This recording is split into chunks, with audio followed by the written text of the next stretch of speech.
All right, I've got another quick unboxing that I want to do. It'll be in the title, obviously, what it is, but you'll also see I have some things out here as a precursor, as it were. So, if you've looked at some of my other videos, you know that this year I am very excited to try to run a published Call of Cthulhu campaign. I've never done it before. I've never run a published campaign before. And at some point, I really want to run Masks of Nyarlathotep and or Horror on the Orient Express. At some point, I'd like to run one or both of those. But I'm not ready. And so I had looked at Shadows of Yog-Sothoth. No, it was not going to happen. I looked at some other classic early edition scenarios. Didn't work. So I finally tried out. I took a look at Cold Fire Within. I had written a review of this. I did an unboxing earlier for it, but I wrote a review of it a while ago. And I really enjoyed what I saw when I read this. Part of the story with 7th edition seems to be that they are really making much more user-friendly, easy to run, they're really doing a lot of the work to make it a success for you. And, it lets you change things if you need to. That's fine. Just like any game, you can modify it to your own personal needs and your game group's needs. But they do a lot of work for you, which is great. So I want to run it. I want to try it out. It's very different from what I normally think of when I think of Call of Cthulhu. It's got a much more, it's pulp, a very pulp, but it has a much more fanciful and strange and a little bit psychedelic-y kind of a vibe, and it taps a lot more into like Clark Ashton Smith than it does Lovecraft necessarily, even though it actually does connect directly to a couple of Lovecraft stories. So I want to run that. And I finally invested in 7th edition. I've been reading that recently. I just recently read the Keeper's book, which I really enjoyed. It really is, it's the biggest change I think they've made from one edition to another. And yet, at its core, it's still the same game it's always been. It's still awesome. I think that the 7th edition is just really the best put together version of the game. It's like 5th edition Ars Magica. It really took everything that had come before, what they'd learned, and it just made it a much more approachable and solid and well explained and just beautifully laid out, excellent game. The starter kit, fantastic. Great way to introduce people. Great way to get people trying the hobby. It's just a great time for tabletop role-playing. It's a great time for Chaosium. They're putting out amazing stuff. I can't wait for the Root and Quest starter kit. Anyway, let's see what I've got here. I think you probably already know what I have. Well, you do know what I have because you probably read the title of the video. Let's take a look at what I have. Always a little surprised when these things come in any kind of good shape because they are not well packed. I have Pulp Cthulhu. Now, I have been on the fence about this for years. I was not going to get it. I'm not necessarily... I wanted my Call of Cthulhu to lean heavier into cosmic horror and doom and gloom and mythos and really get into Tatters of the King. I feel like captures like really what I'm going for. Like, yeah, there's just the hopelessness of it all. But that said, I love pulp adventures. I love pulp fiction. I love pulp movies. The Rocketeer is fantastic. The Shadow is great. I love The Phantom. I don't care what anybody says. And I like the old serials, Flash Gordon, Captain Marvel, all of that stuff. It's great. So why not? Let's do it. Let's do Pulp. So I got Pulp Cthulhu. I have not really looked much through this. I've watched, like I say in multiple videos, I've watched Seth Skorkowski's review, and I've watched him talk about it, and I've watched a couple of other videos that talk about it, and I'm hooked. I'm ready. I'm ready to try it out.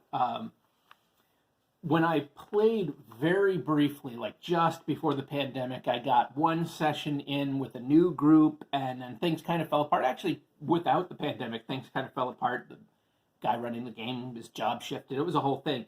But I got one session in, and we were using pulp rules, and I liked what I saw, so I was intrigued. So I was ready to come check this out. So I'm ready to embrace the more pulpy stuff. I love it. The pilot character and the boxer, the big game hunter. This is great. I love this art. So, yep. So I bought Pulp Cthulhu, and I'm gonna try to read through this soon. Fighting Yetis, always fun. So, I probably, if you've watched earlier videos, I have talked about the fact that I'm not a big fan of traditional classic cryptids. I love Gugs. They're so cool. I'm not a fan of traditional cryptids in my Call of Cthulhu game. I don't want vampires. I don't want mummies. I don't want any of that in my Call of Cthulhu game. It's fine if you put it in yours. That's fine. And I'll have tons of fun playing in your game, and it will be fine. But I don't want to put it in my game. I don't care for it. But with Pulp Cthulhu, I am much more interested in entertaining that kind of more wacky, the weird traditional stuff. So you know what, Yeti? All right, bring it on. Bigfoot, sure, why not? Man, some of those 80s and early 90s Call of Cthulhu scenarios, I really love their Bigfoot. So, yeah, Pulp Cthulhu, here it is. Oh, look at that. Yeah, I love the art. I love it. It's got a bunch of stuff, a lot of info. So I'm going to give this a read soon. And then hopefully, fingers crossed, by the end of the year, possibly the end of the summer, I'll look at trying to get a group together to actually play Cold Fire Within using Pulp Cthulhu and, of course, the 7th edition. I'm ready for it. I feel great about where I am with the hobby and where the hobby is. I think I loved the 90s when it comes to tabletop role-playing games. I hated it when it came to everything else, but I loved the explosion of creativity in the tabletop role-playing game industry, hobby, whatever you want to call it, during the 90s. You had White Wolf realize women existed. You had all of these different things happen, and you had a lot of independent games coming out. And unfortunately, a lot of them failed. And then, with the rise of the internet and online gaming, because it became a big thing, and people kind of drifted away from tabletop. I kind of stuck around. I liked it and everything. I was still really into it. And then when I moved halfway across the country, I also fell away from tabletop role-playing games. And back in 2019, at the urging of my wife, I really tried to get myself back in the mindset, get myself back in the hobby. And it has been just fantastic getting back to it, not only because it's a well-loved piece of my life, it's a hobby that has always been very important to me, and I have gotten a lot of joy from, but I really think the hobby is in about the best place it has ever been. The games coming out, the quality of the games coming out, from design, from the artwork, from the presentation, and just the quality of the actual games themselves. Obviously, the juggernaut has always been, and probably will always be D&D. It's on 5th edition now. 5th edition is doing very well. It's not my cup of tea, but whatever. It's fine. People love it, and that's great. And I think that if that game brings in 1,000 people into the hobby, and even just 10 or 12 of them say, I want to try something else. I like this, but maybe there's more. I think it's great, because it's bringing in way more than 1,000 people. It keeps bringing in thousands and thousands of people, and if 10 of those thousands every time comes to another game, that's great. I can't wait. I want people to be trying out Call of Cthulhu. I can't wait for people to try out Pendragon, because I can't wait to try out Pendragon. I've never played it. I can't wait to get into RuneQuest. I can't wait to try Mothership, which I still haven't played. I want to play all these games that I have. I want to get back into Ars Magica. I want to try these things out. I want to keep running Dungeon Crawl Classics, which I've been having a blast running.